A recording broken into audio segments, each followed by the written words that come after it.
তিনটি পাপ করলে তাড়াতাড়ি মারা যাবেন, আপনার হায়াত কমে যাবে, হায়াতে কোনো বরকত থাকবে না। হায়াত মৌত সবকিছু আল্লাহর হাতে, কিন্তু কিছু কিছু কাজ এমন আছে যে কাজের মাধ্যমে আপনার হায়াতে আল্লাহ তাআলা বরকত দান করেন, আর কিছু কিছু গুনাহ এমন আছে যে গুনাহের মাধ্যমে আল্লাহ তাআলা আপনার হায়াতটাকে সংকুচিত করে দেন।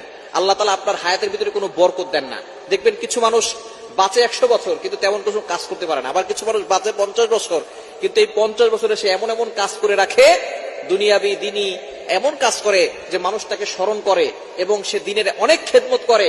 আল্লাহ পাক রব্বুল আলামিন এই 60 বছরের জিন্দেগিতে, 50 বছরের জিন্দেগিতে যে ভালো ভালো কাজ করেছে এজন্য তাকে জান্নাতের ব্যবস্থা করেন। এজন্য আমাদের হযরত আলী রাদিয়াল্লাহু আনহু তিনি বলেছেন যে আমাদের কিছু কাজ এমন আছে যে কাজের মাধ্যমে আমাদের হায়াতে বরকত আসে, আর কিছু কাজ আছে যে কাজের মাধ্যমে হায়াতের ভিতরে বরকত কমে যায়। তো এমন কিছু গুনাহ আছে যে তিনটি গুনাহ নবীজি সাল্লাল্লাহু আলাইহি ওয়াসাল্লাম জানিয়ে দিয়েছেন, এটা হচ্ছে কবিরা গুনাহের বড় গুনাহ। সব গুনাই কিছু গুনাহ আছে বড় গুনাহ, কিছু গুনাহ আছে সগীরা গুনাহ, ছোট গুনাহ।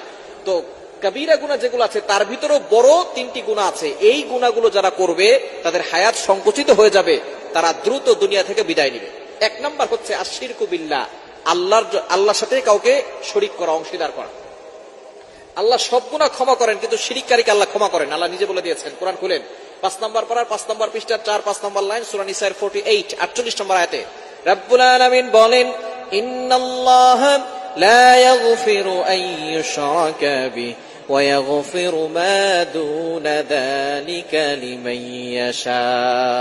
আল্লাহ পাক রব্বুল আলামিন সব গুনাহ ক্ষমা করেন, কিন্তু যারা শিরিক করে তাদের গুনাহ আল্লাহ কখনো ক্ষমা করেন না। এজন্য এক নাম্বার সবচেয়ে বড় গুনাহ হচ্ছে শিরিক করা।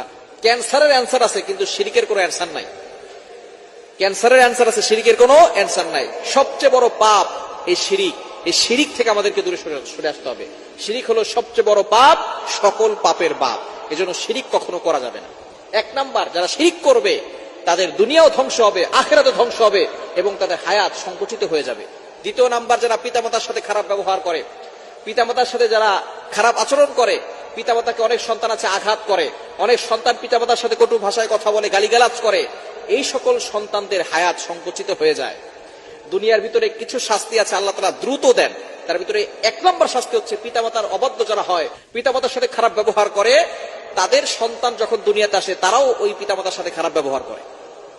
আল্লাহ তাআলা দুনিয়া থেকেই তাদের শাস্তি শুরু করেন এবং দ্রুত শুরু করেন। এজন্য পিতামাতার অবাধ্য হওয়া যাবে না। আল্লাহ তাআলা যেখানেই পিতামাতার কথা বলেছেন সেখানেই ব্যাখ্যা করেছেন। নামাজের কথা বলেছেন আল্লাহ তাআলা, ওয়াকিমুস সালাহ, এস্টাবলিশ প্রেয়ার, নামাজ কায়েম করো, আতুজ যাকাত, যাকাত দাও। কিন্তু পিতামাতার কথা আল্লাহ তাআলা যেখানে বলেছেন সেখানে অনেক লম্বা আয়াত দিয়েছেন, লম্বা ব্যাখ্যা করেছেন। কোরআন খুলেন, আল্লাহ তাআলা নিজে বলে দিয়েছেন 15 নম্বর পারা 3 নম্বর পৃষ্ঠার 6, 7, 8, 9 নম্বর লাইনগুলোতে, সূরা বনী ইসরাঈলের 23-24 নম্বর আয়াতগুলোতে রব্বুল আলামিন বলেন, ওয়াকাদা রাব্বুকা আল্লা তা'বুদু ইল্লা ইয়্যাহু ওয়া বিল ওয়ালিদাইনি ইহসানা।